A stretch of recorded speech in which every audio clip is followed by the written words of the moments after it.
जय श्री राम, जय श्री राधे।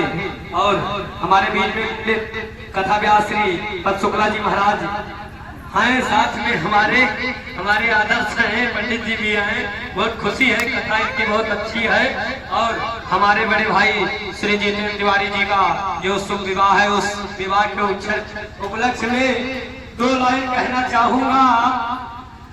अब काव कहा चाहिए तब बतला कि हमरे भैया कैठना है बियाह, हमार जीवा उलरत है। हमरे भैया कैठना है बियाह, हमार जीवा उलरत है।